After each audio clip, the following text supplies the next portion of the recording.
everybody, and welcome to Legends Lookback, proudly part of the Youtini podcast network. This is a Star Wars books podcast for people who identify as either Team Cyclops or Team Wolverine, where we celebrate our rich EU history as well as dive into lesser-known Star Wars classics. I'm your host, Jared Mays, and I'm joined tonight by the not-at-all scruffy-looking Freddie C. That is an easy answer. It's a Team Cyclops. 100%. I'm really torn, man. I'm really torn between the two. Let's find out what our producer Rick Grace thinks. I kind of said Grace, but I meant Grace. Yeah, yeah. I'd probably go Wolverine, but I am torn as well. He was doing a pretty convincing Hugh Jackman there for a second for our audio listeners. Thank you. I almost thought we were interviewing Hugh Jackman today. Yeah. Now, Rick, let me hear you sing some Les Mis. Let's see. Look Down. That's the wrong song. What's one of Hugh Jackman's songs? Yeah, I don't know. Yeah, I don't know either. Master of the House. Yeah, we're gonna get a YouTube. Can you hear the people singing? Okay, that's not bad right there. Thank you. Pretty solid. He's a natural alto, ladies and gentlemen. Well, you know who's not a natural alto? Legendary author James Luceno. You know he's a bass because he is jacked.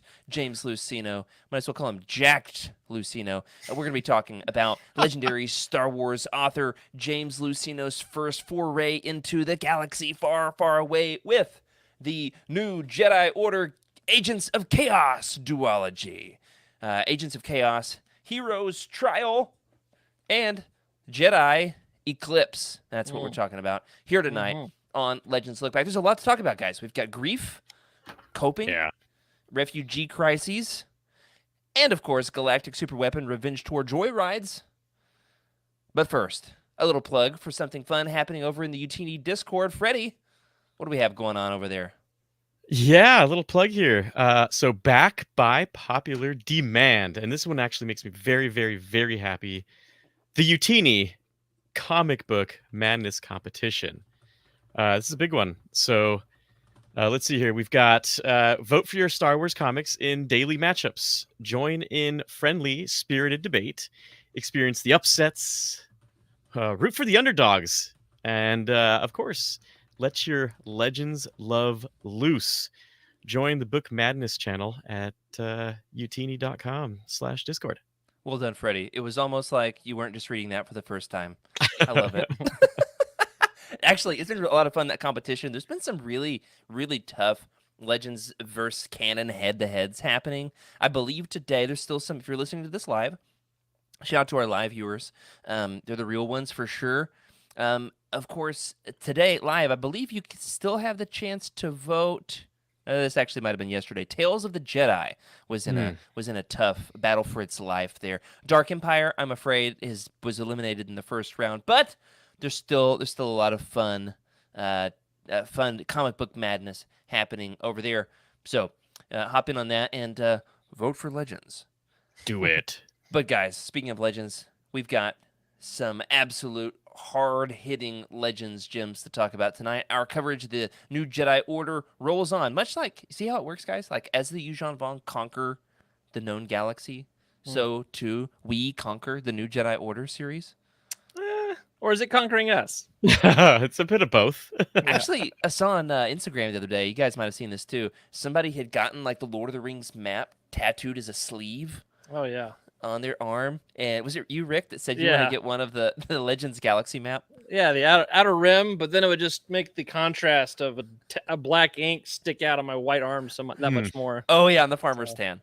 Yeah. Or you could do like the Ottoman Empire, Mongolian Empire, show which part the Yuuzhan Vong took. Yeah. Exactly. Well, that actually happens in the maps for these.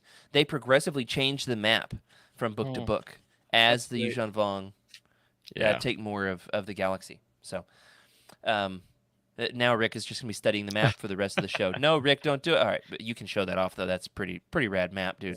Yeah. Gotta love it, man. Nothing like makes my endorphins light up faster than a Legends map or a Legends timeline. It's all washed out, though. Very bright. Yeah, I know. This would be the thumbnail back in the day. Back in the day. Shout out to thumbnails. Yeah.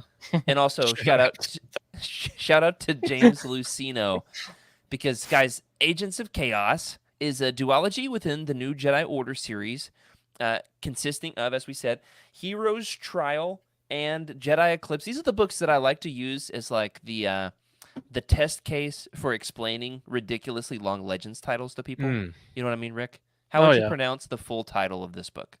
How would I pronounce the full title? Yeah, like say the entire title as according to the copyright page. Okay. Star Wars: The New Jedi Order, Agents of Chaos, Hero's Trial, Jedi Eclipse. Oh, did I skip the new Jedi Order? No, you said it, but you said both Holy titles. Anyway, yeah, it's a cow. lot. It's a mouthful, guys. Yeah. It's some classic sci-fi naming conventions, right? Yes. Sheesh. You've got a And, series within a series within a series. Exactly. Exactly. And this, we're covering the whole series within the series tonight. And that is the Agents of Chaos duology. If you're like at home saying, how are these guys covering 2 books per month at a time? It's been a whirlwind, let me tell you. But Oh yeah. the pace is going to slow up a bit. The next several books, we're going to go one at a time. Balance Point is up next, and I can't wait to get to it. But guys, first, about Agents of Chaos. Both of these were published in the fall of 2000. August and October as paperbacks, of course. Yeah, we've got the paperbacks of Hero's Trial and Jedi Eclipse. Both came out in 2000. Then, eventually, this one single-volume hardcover was published exclusively for the Sci-Fi Book Club. These comprise books 4 and 5 of the new Jedi Order, respectively, even though it feels like we've been in the new Jedi Order for our entire lives at this point. It only takes 5 books to feel like we live here now, doesn't it? Yep. Are we the Rick- refugees? Rick, Jared, tell I us have go a ahead, funny man. story real quick. Yeah. So I just came back from Bachelor time. It was a fantastic time. Just finishing these books up. Wait, you were on The Bachelor, the TV show? I was on my Bachelor. So, doing my thing and just trying to finish these books, right? We're talking about finishing these books, getting to these books. And I'm running a meeting and I've got all my work stuff and I share the wrong screen and it shows Agents of Chaos, just a summary read through or summary of some like folks just trying to get used to, oh yeah, that's right. Okay. Just getting as many points as I can. And I pull it up and one guy goes, oh, EU. And I was like, huh? Yes, the EU. We're going to talk later. Yeah, that's right. Let me introduce you to 150 episodes of Legends Lookback. Also, I'm sorry I added you in this meeting. Anyway, That's fantastic. so exposed. I love it. Yeah. Well, Freddie, why don't you tell us a little bit about the Agents of Chaos and its legendary author? After all, Freddie, you're like the resident jacked guy on the show here. So tell us about James Luceno. That's right. Let's see here. Yeah, James Luceno. Let's see. James Luceno is the type of author that you really need to sit down and take your time with. There's a lot's going to happen, and I would say, so at the time, James Luceno, I think, was tasked with really just maintaining the continuity of Star Wars, like almost like an advisor with the continuity of Star Wars. Yeah, came on board as part of the new Jedi Order story team. Yeah. And so with that came, his depth and his knowledge. And if we all know James Luceno, he's really, his books are deep. Jared, I'm not sure what you think. Yeah. Hey, if you guys had to make a Mount Rushmore of Legends authors, who would be on it? I think James Luceno makes the cut, don't you think? That and his biceps. His biceps are on Mount Rushmore. He's got Yeah. a big, beautiful mustached face. Yeah. Gotta love it. Yeah, you'd have Timothy Zahn, Michael Stackpole, Luceno, and what do you think? John Jackson Luceno. Miller is the fourth? I think so. JJM. Yeah, he's having his moment in canon, too, with The Living Force coming out April 9th. Yeah, Nice. for those who are keeping track at home. Featuring everybody's favorite homeboy, Oppo Rancisis. Shout out to all the Oppo Rancisis and Yariel Poof stands out there. Okay, that's enough about them. We'll come back to that another day. Agents of Chaos was written by an author who would really make a name for himself as one of the greatest authors to ever write for Star Wars. I mean, Yeah. Darth Plagueis is transcendent. In Best fact, it's canon book ever. it's Freddie's favorite canon book. Shout out to like one of the very first episodes of The Living Force for that reference from 5 years ago, Freddie? Oh yeah, somewhere around there. It was in the single digit episodes. That's for sure.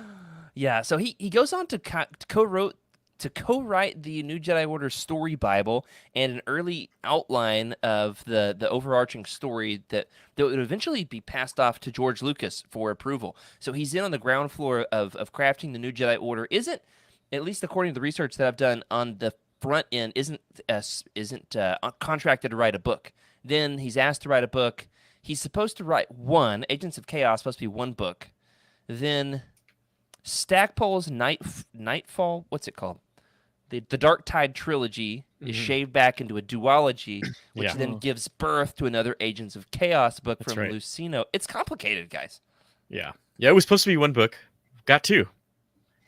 Oh, and fun fact, And thankfully we did.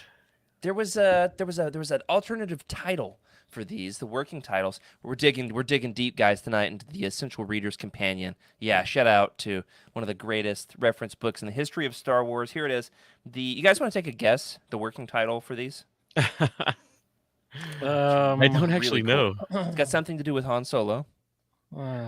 Wasn't this series supposed to be in honor of Brian Daly?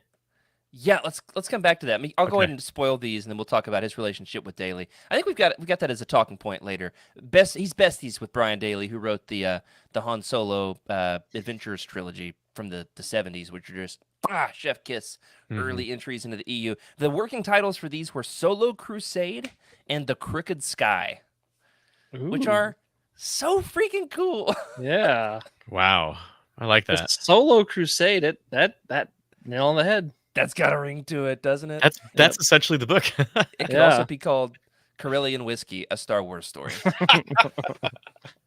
Luceno eventually stepped in to write Agents of Chaos and concluded the epic saga with the unifying force. Rick, show us those covers briefly, guys. Let's go around the horn here. We've got 4 covers to choose from. You've got the American Heroes Trial, American Jedi Eclipse, Japanese Heroes Trial, and Japanese Jedi Eclipse. Wow. Which one of these 4 is your favorite?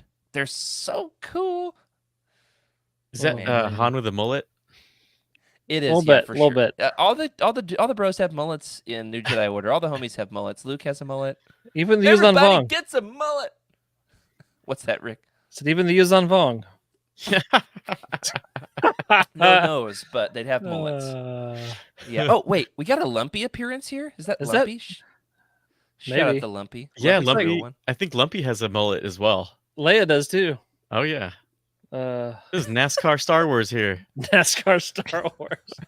Gotta love it. All right, guys. What's your favorite of the 4 covers? I'm gonna choose the orange one. Which one is that? Japanese Heroes Trial. Japanese Heroes Trial, the orange one. Yeah, those are beautiful. Yep, that is. With the Lumpy and everything. Yeah, I'm gonna Bearded go Han. with I like mullet to- Han. Mullet Han, is that the blue one there? Yeah. Yeah, that's the space. You've got some AT-ATs down there as well. Mm-hmm. Which did they make an appearance at all? It just Star Warsifies it a little bit. I feel Yeah. like they talked about somebody being an AT-AT. Oh, there was one in the very beginning. yeah. On or there was it was one of the smaller walkers. That what's his name? The Jedi who Worth Goes- Skitter. Worth. Worth. He enters the scene in like a ATSD or something. It's pretty Okay, yeah, he's got a really cool appearance in this book. All right, let us know in the comments which one of these 4 covers is your favorite. I do like the handlebar mustache. Is that the Droma? I believe that's Yeah. Droma. Oh yeah, Droma. Yeah, man. There's some good ones. I would definitely say the Japanese are better than the American. Yeah. But I think I like the art of the Hero's Trial with the color scheme of this one. Oh yeah. We do love our purples on Legends Look Back, don't we? We do. We like our purples. Galactic purple, That's see-through. right. Atomic purple. That's right. Oh yeah, atomic purple. There you go. Yeah. Come back to that in a second. I've got something to tell you about that. Anyway, let's get into the show. What do you guys say? I like it. Spoiler warning here for the Agents of Chaos duology from the New Jedi Order, Hero's Trial and Jedi Eclipse by James Luceno. We'll go full spoilies at this point. Here we go. The Yuuzhan Vong continues to wage war on the New Republic and Luke Skywalker's Jedi Order. About half a year has passed from the start of the war. Han Solo, grappling with grief over Chewbacca's death and fueled by copious amounts of Corellian whiskey, embarks on a solitary vengeance mission. Joined by his old friend Roa, Han pursues Rekdesh, a collaborator with the enemy Peace Brigade, Yuuzhan Vong's sellouts, allied with the Hutts. Meanwhile, the Yuuzhan Vong launch attacks, prompting the New Republic's intervention and revealing treachery within their ranks. As Solo and Roa pursue Desh, they confront the chaos of the Yuuzhan Vong invasion firsthand. Their journey intertwines with the New Republic's efforts to thwart the enemy advance. Surprise, Leia is there, but Han's not playing family man at the moment. Freddy?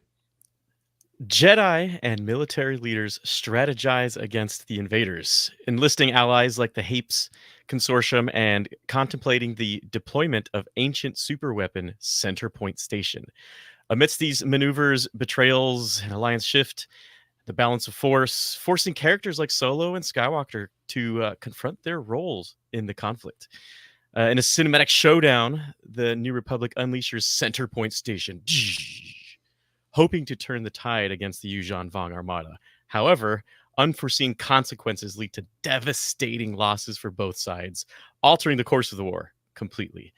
Han's dastardly cousin, Thraken, not the thrift store, but Thraken Sal Solo, hijacks Centerpoint Station, turning it loose on the Vong, but decimating the Hapen fleet, caught in the crossfire. I liked your sound effect there, Freddie. Nice. That was not a sound effect in post-production, ladies and gentlemen. Yeah. That was the wonderful, the talented Freddie C. You're up, Rick. Cool. So, the Vong unleash an insidious attempt at subterfuge, sending the priestess Elon and her familiar Vergere as supposed defectors.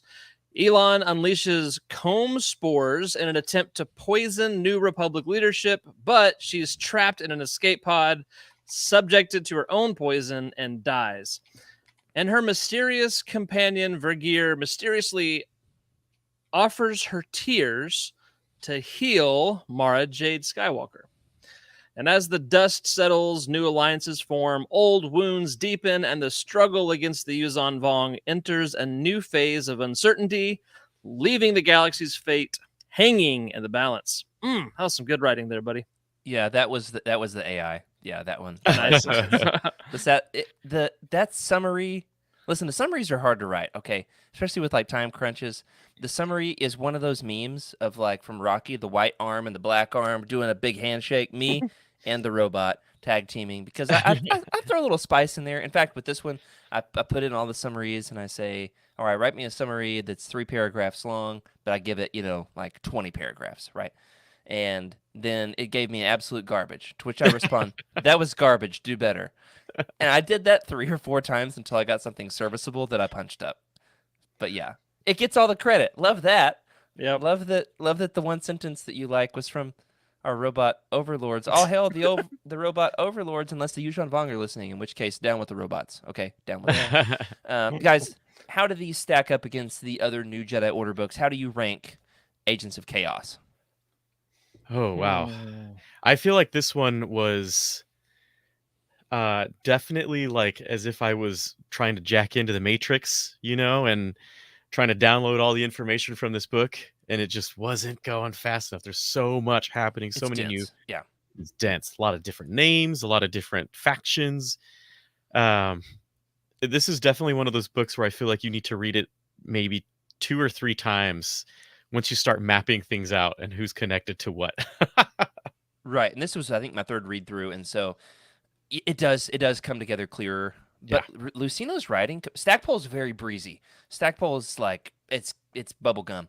Trying to read Luceno is like eating the meatiest steak you've ever eaten in your entire life. Trying to eat the entire bag of Big League Chew. And then when you have an AI read it to you, it's even harder. But that's fine. Yeah, I'm gonna make this good, borderline great. You can tell that Luceno's got greatness in him, and yet this is like his debut album. Like he's trying to get warmed up. You know, it's his first lap around the track. Mm. For me, it doesn't stack up to the masterpiece that is. It's a good follow-up, but it's not quite on the same level with the masterpiece that's Stackpole's Dark Tide duology. Though there's greatness coming. There really is. Yeah. What do you think, Rick? Yeah, I think what Freddie said really hit the nail on the head. It's dense, a lot to work through, a lot of characters and intricate moments.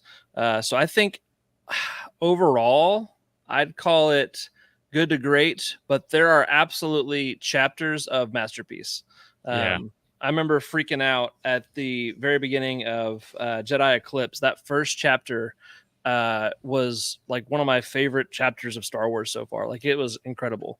Felt like you're like, you can see the movie in your head, all that kind of stuff. Like it was The intro, Rick, by itself, right? The intro with basically the proclamation of, well, I guess this is a battle of gods. I was like, whoa, that's a hot start. That's right. Yeah.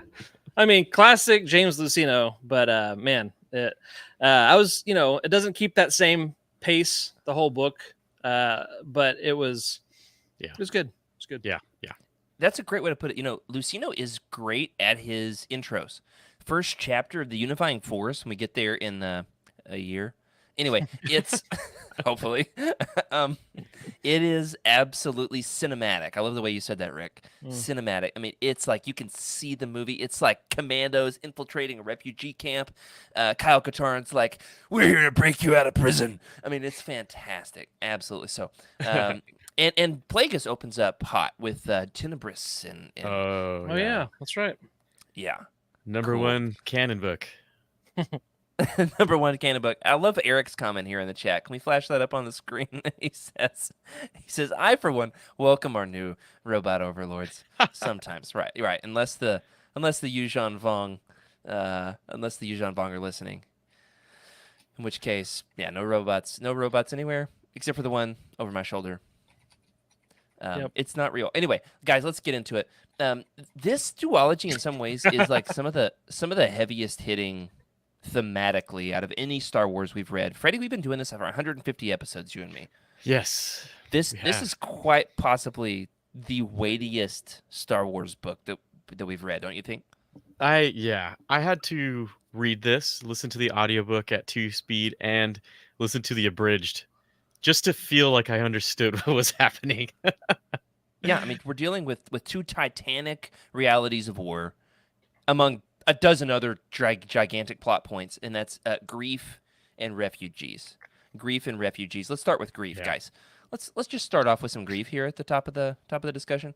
Does Luceno do justice to the grief that Han Solo would have felt following the death of Chewbacca? I mean, that's what really sets the tone for the NJO right out the gate. Chewie dead. How do you think that he captures? Stackpole doesn't do a ton with it. He basically just shows, hey, Han is drinking and he's not being a very good family man, and then he kind of saves the character for Luceno. Luceno then makes these very, very Han-centric books. How does he do with Han's grief? It's so interesting.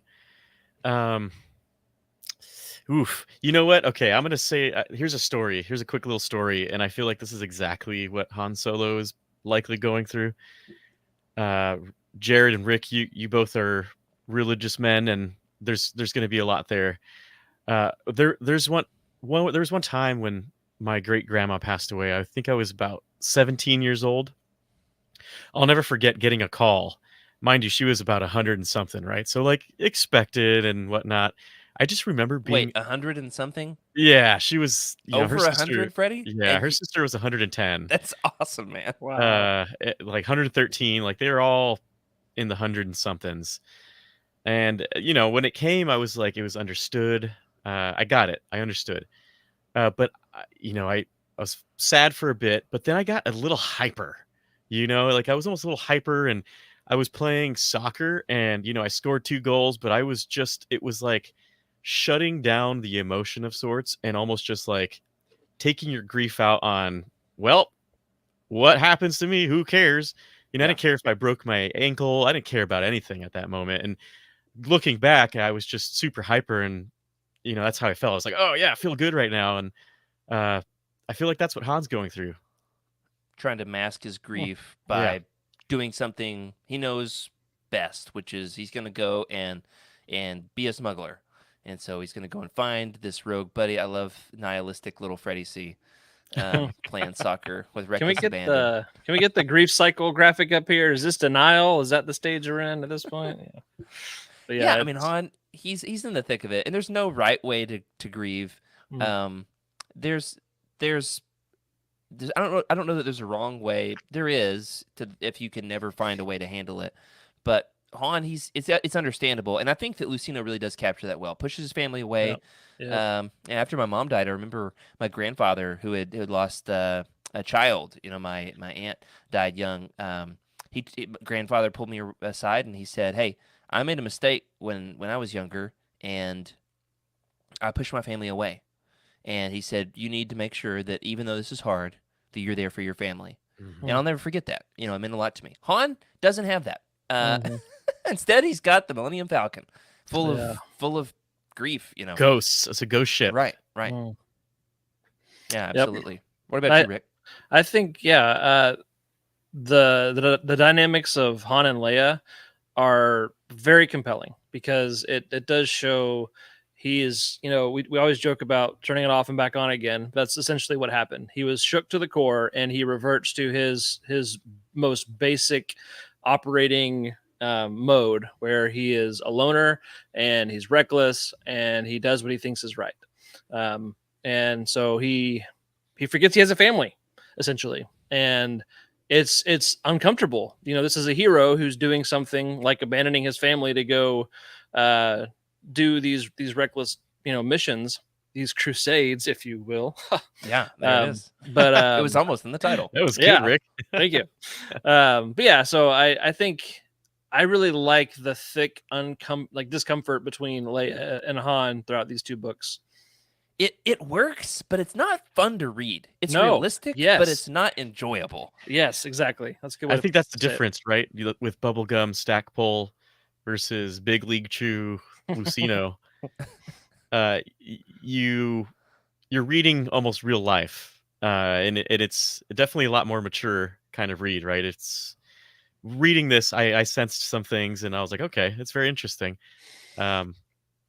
Versus, you know, space pirates and we still get things blown up. We'll get there. Yeah, it takes a while. There's a payoff. There's always a super weapon. Yeah, can we talk about that at some point? Like how We'll get there. Okay. The super weapon. Save it for the end. You can't blow the super weapon right out the gate, man. But let's peel back the curtain on real life here. You tried to bring this up earlier in the show, Freddie. Peeling back the curtain between the fictional and the real life universes. I think we've got a photo of the two of them together too. These were, of course, James Luceno's first Star Wars novels. He was best friends and writing partners with one of the Mount Rushmore writers of the early EU, Brian Daley, author of the Han Solo adventures. Daley is pictured to the far left in this image that we're looking at on screen. Luceno then is to his left, our right, with that glorious mustache. And I'm pretty sure next to him is my dad. I am like 90% sure that's my dad. Well, I'll show this in the Discord later. It looks a lot like my dad. It can't be, but Freddie, I could also picture you wearing that hat, man. Yeah. That stash though, I am absolutely digging that stash. Yeah, no, the fourth guy's stash is where it's at for me. I think it's there's a great friendship between the two of them. There's all kinds of stuff out there about them that you can look up. Skooma Joe's like a resident expert on this friendship. And so they like would go on cross country trips together. They like hiked to the Mayan ruins where they did the A New Hope was filmed. You know, the Yavin base, like chopping through the bush and with machetes together. These guys they're a legendary pair. They are Han and Chewie in many ways. Brian Daley, author of the Han Solo adventures, they even saw Star Wars. Get this, guys. They saw Star Wars in theaters together in '77. Wow. Before it was A New Hope, guys.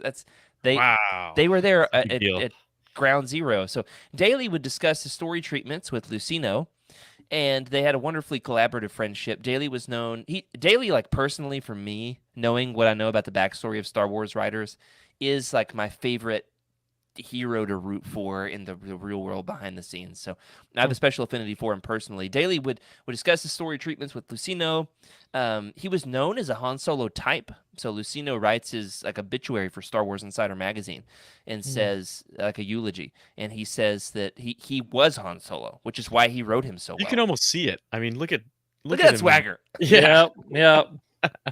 Yeah. And so he was a charismatic, fly by the seat of his pants rogue type. And so Daly died tragically in 96.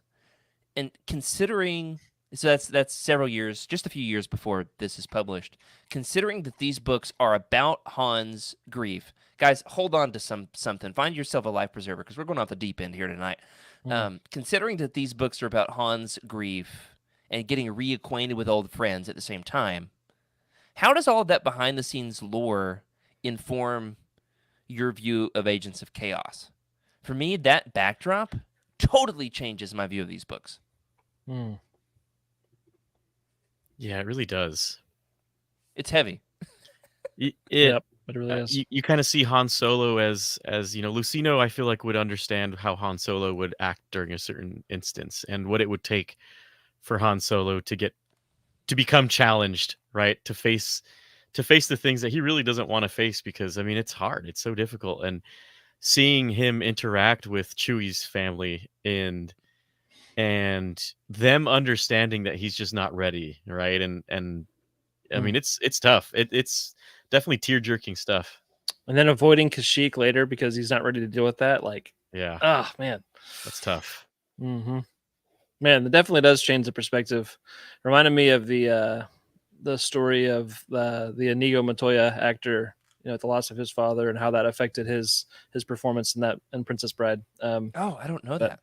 That's crazy. Yeah, he just lost his father to cancer, I believe, and so when he's doing his big monologue with the six-fingered man or whatever, he's super emotional and it's absolutely genuine. Wow, I didn't know that. Wow, I've always kind of like laughed at that scene, thinking it was funny, but there's yeah, shot to the heart. That got me. His backstory. Yep. For me, I think that the way that this real world situation informs my reading of Agents of Chaos is that it becomes a vehicle for Luceno to explore his own grief.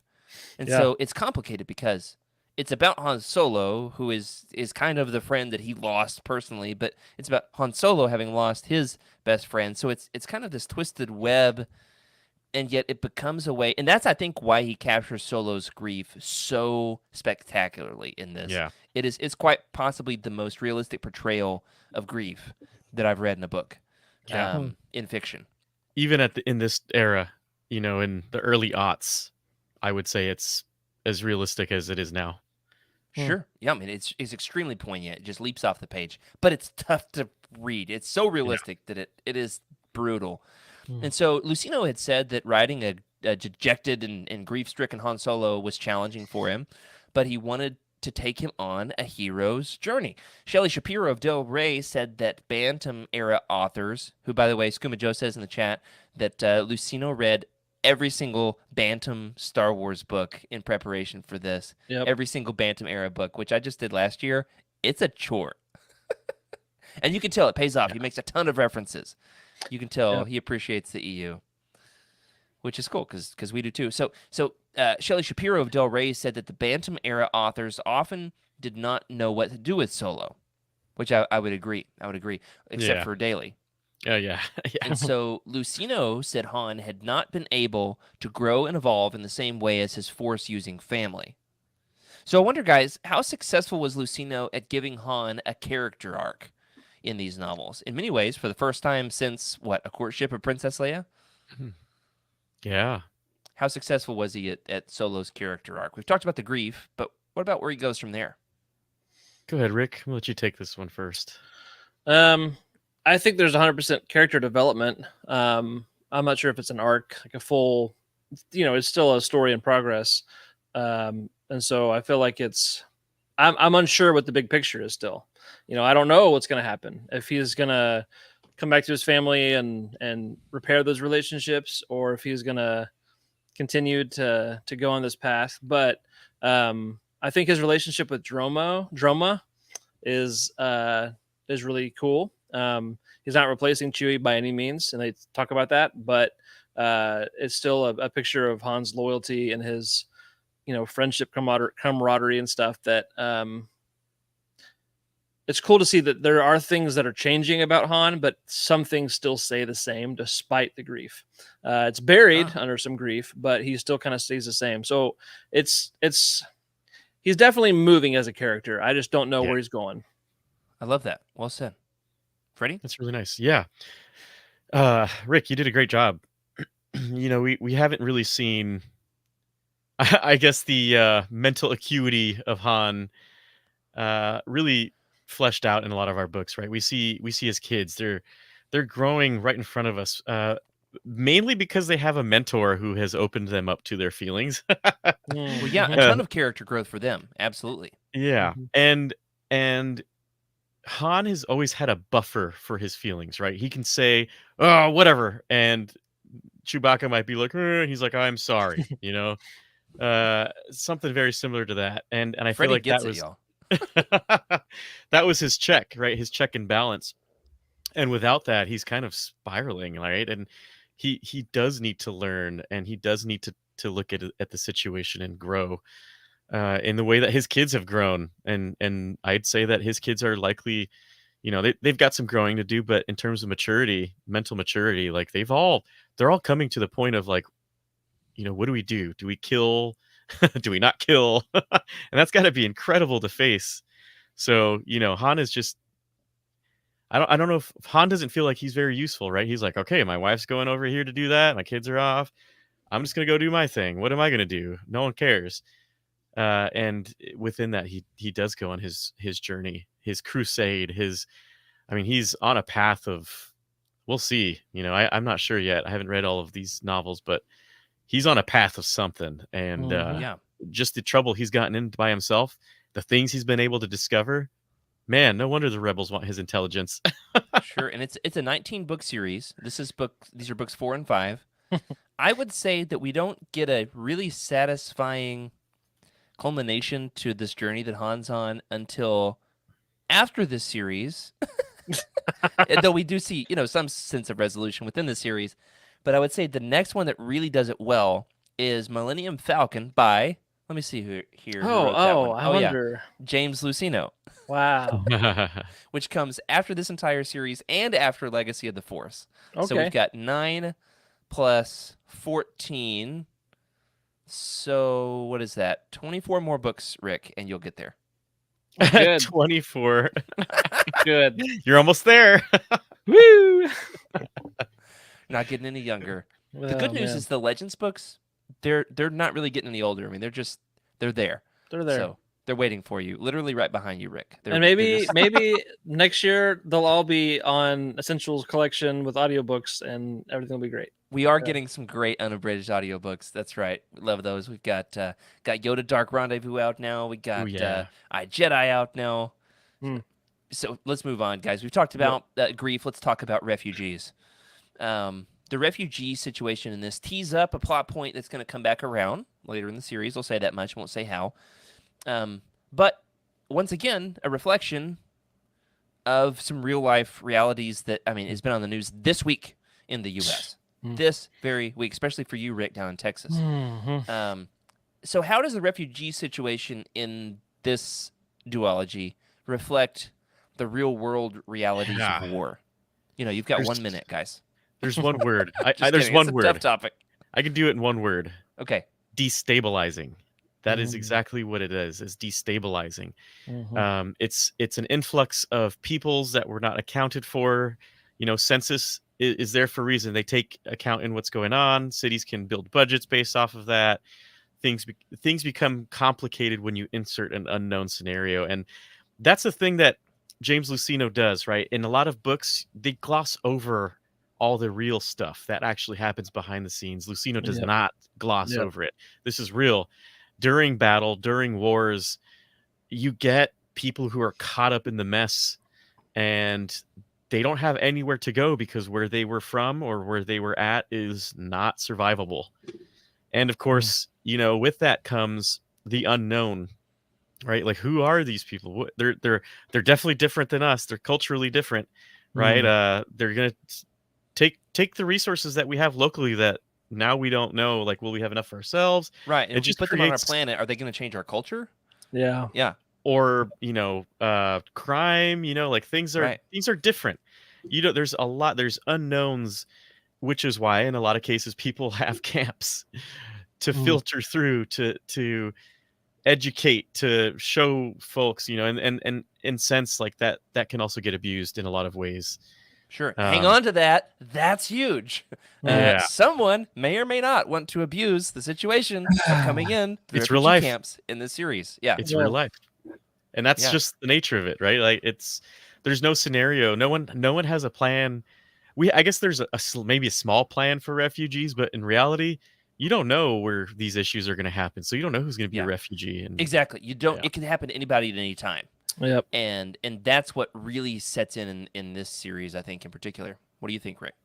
Yeah, I think again, going back to that first chapter of the second book, Leia has to decide who gets to make it on the ships and escape, and who is going to be left for the Yuuzhan Vong. And just that decision, that ethical, moral quandary, that she chooses life or death for somebody, and she wrestles with that, and she's like, this is not fair, this is not right, nobody should have to choose the fate of somebody else like this.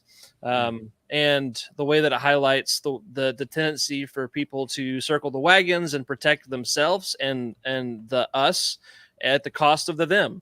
And it's tragic and frustrating. And I really like how Luceno really helps you see the perspective of the refugee and see what is it like to fear for your life, to wonder if you're going to eat in this next place, if you're going to be accepted. And the Wren, it's a really cool vehicle to explore those differences, whether it's, race or religion or whatever, ethnicity, all those things. That's a really cool way to talk about real world issues in a sci-fi universe, And so it was very powerful and compelling and, frustrating, all the emotions. I love that Leia is, the poster child of trying to do something to help, though. That's so. She's a proper politician. Yeah. Pure to her character as well. Yeah. Well said, guys. Dang, you guys are absolutely killing it tonight. We got some good stuff. Man, these books are tough to read, but rewarding to digest. And I'm enjoying that a lot.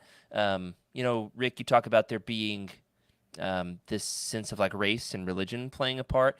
Luceno has said behind the scenes that he bases the Wren off of the Romani people, who have been an oppressed people group in Europe, and so he does take some of that and bring it to real life. This is a series which, by the way, is called Star Wars, in case you didn't know that. And yet what we're often talking about are like laser swords and wizardry and spaceships. But this is probably the first time for me as an EU reader to deal with some really heavy hitting realities of war, which is grief and refugee crises. And so Luceno he puts the war in Star Wars, you could say. Yeah. Oh yeah. Love it. Let's talk about that. We mentioned that Droma, the Wren, is based off the Romani people. Let's talk about them a little bit. Han has lost a companion in Chewbacca, and now the question is he going to be a loner? But he can't. He's got all these connections. If you've read the EU up to this point, the Han Solo Adventures, the Crispin Han Solo books, Han's got buddies as smugglers. I mean, in every little pocket of the galaxy, and they're going to pop up. And Han is like, "Leave me alone. I'm grumpy." And they're like, actually, fate has brought us together. And so we've got two characters who, and there's more than those, but two I think who really stand out in this duology: Droma and Roa, which. This is why Freddie was exploring the Wook this week, because it's easy to get them confused. Oh, yeah. Which of Han's tag-along characters are the most compelling in the wake of Chewbacca's loss, in your opinion? What role do these unique characters serve? One that Roa is one that Luceno has brought back from the Han Solo books, but then Droma is one that he crafted himself. Which of these tag-along characters is most compelling in your opinion, guys? Oh, well, man, this is a tough one. I feel like I can't even remember who's who right now. I think it might be Roa, Roa the fortune is teller, the or no, Droma's the Ren. Droma's the Yeah. Ren. Yeah, whose people Okay. are refugees. Yeah, Roa is like the smuggler buddy from the old days who's helping him track down Wreck that's right. Dash That's right. from the That's Peace right. Brigade. That's right. Okay. Well, the interesting thing is that there's definitely no Chewbacca, right? There's no one like Chewbacca, Yeah, Mhm. and you can't fill his shoes. He didn't wear there's not, shoes. You get and it. you can tell, right, that the shoes aren't trying to be filled. And there's actually Han had a really interesting moment where he was talking to, I'm not sure if it was Droma or Roa or who it was, that he's a mechanic, not really a pilot, and that really puts Chewbacca's importance in the Millennium Falcon, Mm. right? And seeing Han interact with Droma, I mean, it's interesting for him to face his demons with someone who's already faced demons and is currently facing demons in Oh, a good. way. Yeah, And Han gets perspective from that, which that's to Han's intelligence, right? Han gets perspective, and um I wouldn't say that we see a path forward for him in recovering, but we see him coming to certain obstacles where you're like, okay, that's step number one. Okay, thank you. yeah. Good job, Han. He gets to be a help to somebody like Chewbacca's been a help to him, Yeah. though he doesn't really want to be. And there's something about that begrudging helpfulness that's compelling. And Droma's people are in, they're in trouble, but Droma like doesn't take any crap. Like he's No. he's Yeah. not real friendly in the same way that Chewie is, like the golden retriever. Which Chewie could be firm and harsh and stand his own ground as well. But yeah, Or rip your arms out of their socket. yeah. But Droma definitely, he has that confidence, I guess, and swagger of, I'm not going to let this cocky pilot boss me around. I'm going to It do what almost I reminds want. me of Lando in a way. Hmm. That they can stand on their own. They don't, like, Chewbacca and Han kind of needed each other, but Lando can do his own thing, and Droma, I feel like, could have his own story, and we'd love it. And I Yeah. appreciate that Luceno didn't take the easy road in bringing Lando into this. Lando does factor into the series eventually, but doesn't play a huge role yet. And so it would be easy to say, okay, Chewie's dead, let's bring in Lando as Han's Yeah. buddy. But instead, Luceno crafts his own character that then is this template for exploring the refugee crisis, which I just love. It's fantastic. And so that's not the only original character that Luceno introduces. He also introduces a mysterious bird-like character, Vergere. Vergere, who may or may not be one of the most significant characters in the entire EU. So, but up to this point is kind of just sneakily plopped in here, and it's like, what? Don't you type her name into the Wook, Rick? I saw you highlight that in the show Not notes. me. That's ready. Don't you? That's Freddie. Don't look her up. You're gonna get it spoiled. Don't do it. Don't do it. Vergere is definitely set up to be somebody. Guys, as two people who have not yet read forward from this, what's your initial impression of Vergere? We're gonna clip this and come back to it. This will be very significant. Go ahead, Rick. I think she took the route I wanted her to take when she set up as this essentially glorified slave to the priestess, where she's a familiar, whatever that means, and she's part of her household, kind of thing. It's like, is That it a I pet? was like- Is it a friend? Yeah. And so I was super glad when she takes the first chance she gets to leave and doesn't look back. And that was fun. And then the whole magical tears thing. Okay. Yeah. What about Yeah. that? What did you think of that, Rick?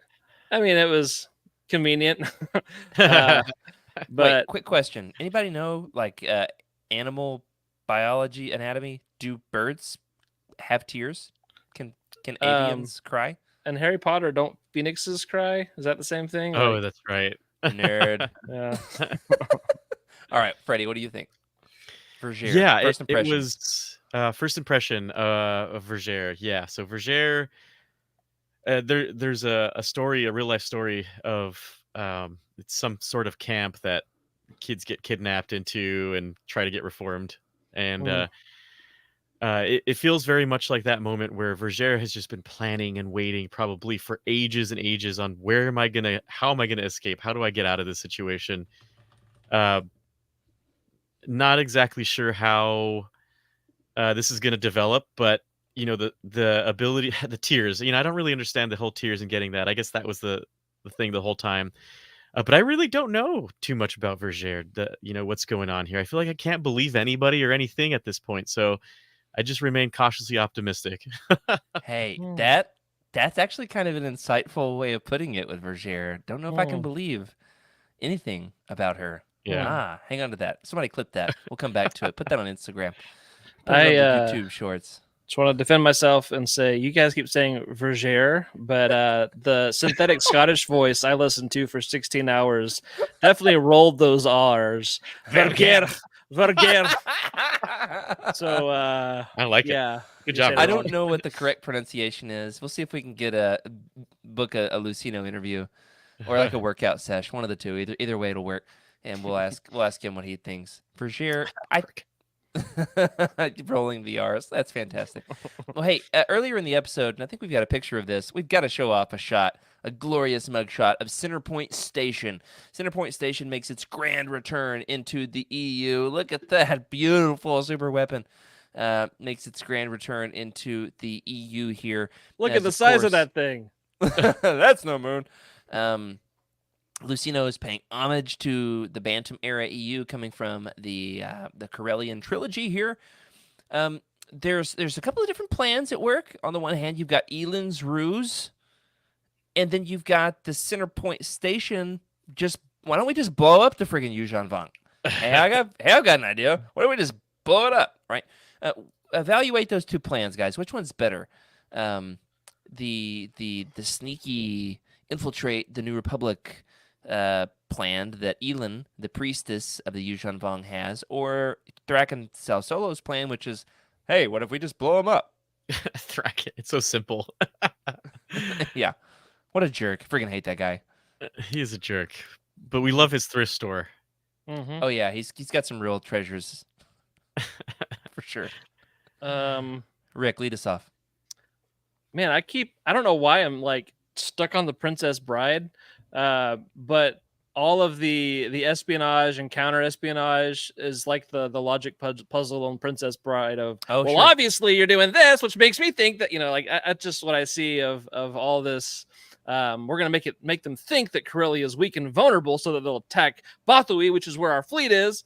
Yeah, and so like it's just a I that was entertaining, but was also kind of muddy.